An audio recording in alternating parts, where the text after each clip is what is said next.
Hi folks, it's Mr. MegaManFan for Genesis Does. Like, share, comment, subscribe, you know all the things to do. I'm back at Ben's Game Zone in Ralston to check out their selection of Sega Genesis games and see if I can pick up something new for today's video. Unfortunately, I had to mute the sound because they were playing classic rock and mid-90s alternative on the radio, so it's not worth the copyright strike I would get for that sort of thing being on in the background, so it's better not to take any chances. But speaking of not taking any chances, it's nice that all of the games Ben puts out are labeled as to whether they are just loose cartridges or complete in the box, so it gives me an informed decision when I'm looking at something that I might want to buy. But of course, finding something that I want to buy is the key. I'm not looking to spend huge amounts of money today on a Genesis game. I prefer to keep it to $25 or under, and some of the games I don't have are worth far more than that. Now, I briefly considered Goofy's Hysterical History Tour because it was only $11, but it is not complete. It is just box and manual, and actually that's a pretty good price for more than just a loose cartridge. It's nice that it actually comes with a box, but at this point I just want to add complete stuff to my collection, so I thought about it for a while, but I ultimately took a pass on it. So I'll keep scanning here. There are some sports titles and some stuff on the bottom, and then Ben mentioned he had some stuff on the counter that I should look at, so I went over and did that and came back. He had some Vita stuff and some PlayStation Portable stuff that had come in, so it was worth taking the time to go look through that stuff for a minute. And there certainly wasn't any demand over in the Sega Genesis section. I was pretty much the only person browsing it, so I had my pick of the lot. But what did I want to pick from this lot is the key question. I might just be forced to get a sports title if I want something inexpensive that I don't already have.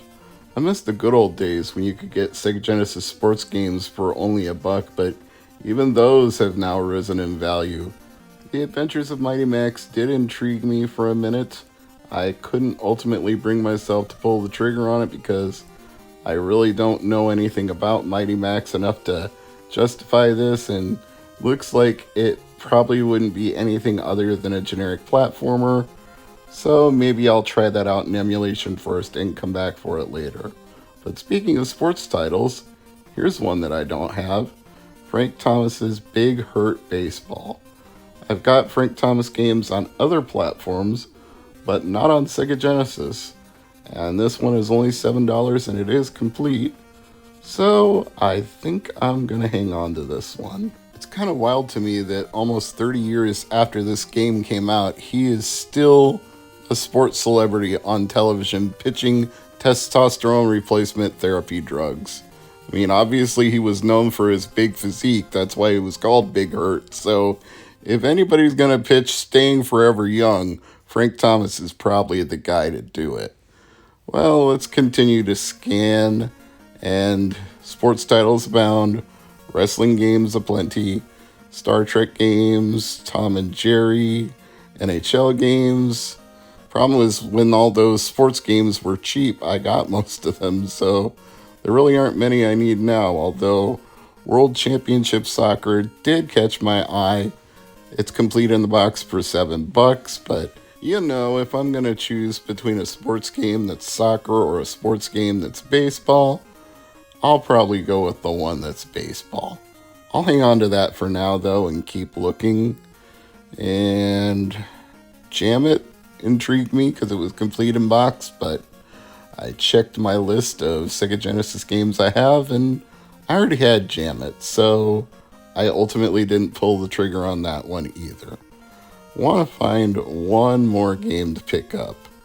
That won't be it. So hard when you've been collecting for decades and there just aren't that many things left to find anymore, and sometimes you just end up doing box and manual upgrades because what else are you gonna do? Now, Trampoline Terror is not something I have, but I'm not sure the premise is enough to sell me on this one. I might have to play this one in emulation first too. Plus, it's just cart and box, no manual for 14 bucks. Not so sure about that one. Gonna keep looking. Zoop, I've got that. Pebble Beach Golf Links, don't need that. Wait a minute. Last Action Hero. I think that movie is kind of underrated. It's campy and silly, and it's a parody of action movies in a lot of ways, but it doesn't take itself too seriously, and I decided this one was worth picking up for 25 bucks. It came in right at my preferred price point, not more than I wanted to spend.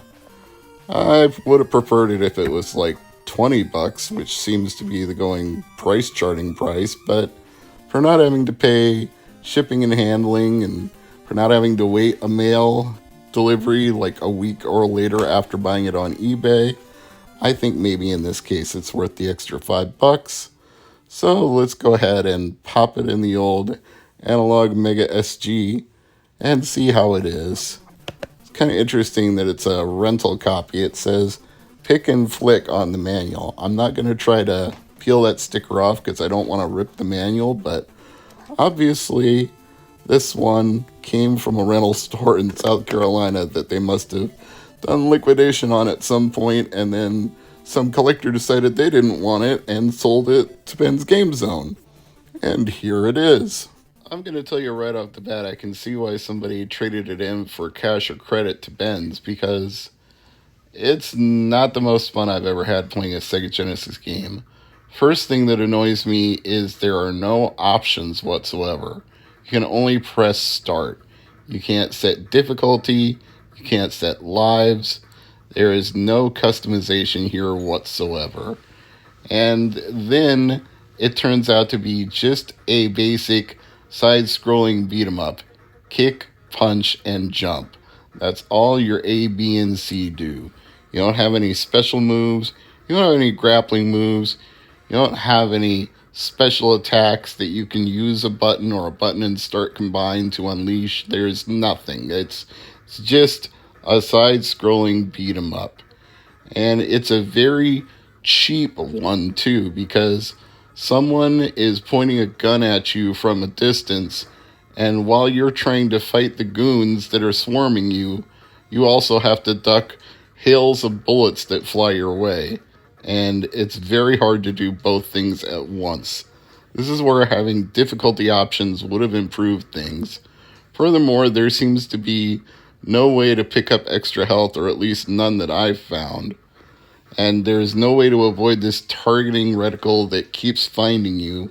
I've tried jumping all over the screen, but eventually it locks onto you and the bullets start flying. So you're kind of screwed no matter what you do.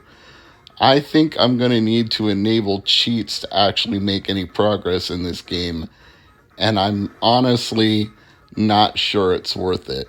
Don't get me wrong, I'm not mad that I spent $25 on this, because it's not that much more than what it goes for. But I think to get my $25 worth out of it, it's going to take more than I can pick up in just this play session for Genesis does. I'm failing to see the appeal here. The graphics are rather pedestrian. My cat is complaining loudly, and he's not wrong to. The soundtrack is nothing special. It doesn't look like the movie from what I can remember of the movie. And if you just made this a generic beat-em-up action game without the Last Action Hero tie-in, would you even care? I would venture to say no. This could have even been a generic beat-em-up game that they just slapped the license on once they got it. That's not unprecedented for games from this era in the 80s and 90s. In fact, allegedly, the first Teenage Mutant Ninja Turtles game on NES was not a Ninja Turtles game until Konami got that license, and then they just reskinned it with new graphics, which could definitely explain why that game is so frustratingly hard at times. Maybe the hitboxes were meant for sprites of a different size than the ones that actually ended up being used. Maybe that's to blame for The Last Action Hero as well.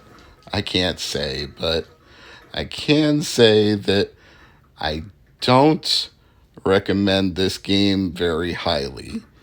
If you don't own this game and you're looking to add something to your collection, maybe.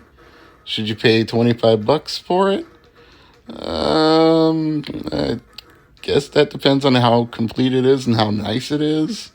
If you get everything, maybe, but this feels more like a $10 or a $15 game to me, especially given how little fun I'm having playing it right now. The environment isn't even destructible. You can't bash the police car, you can't break open boxes. There's no additional incentive here to explore and find things. All you're doing is moving left to right and trying not to die. Trying being the operative word, because I can't seem to figure out a way to not die. I've tried ducking, I've tried using ranged attacks instead of getting up close. I've tried waiting out the bullets. I just can't seem to get the pattern down here. And I'm sure there's somebody who's done this at Games Done Quick or some speedrunning website that knows the techniques and can just breeze through The Last Action Hero. That person is not me. So, is this an all-time stinker on Genesis Does? No. Is it an all-time classic? That's also a no. This is a very middling Sega Genesis game. Streets of Rage, this is not. Mutant Ninja Turtles, this is not. Mortal Kombat, this is not. There is nothing here to write home about. If you want a beat 'em up game, there are much better choices than The Last Action Hero. So I'm going to see if I can find some cheat codes to improve this game and leave you at that. This is Mr. MegaManFan for Genesis Does. Thank you as always for watching. Like, share, comment, subscribe.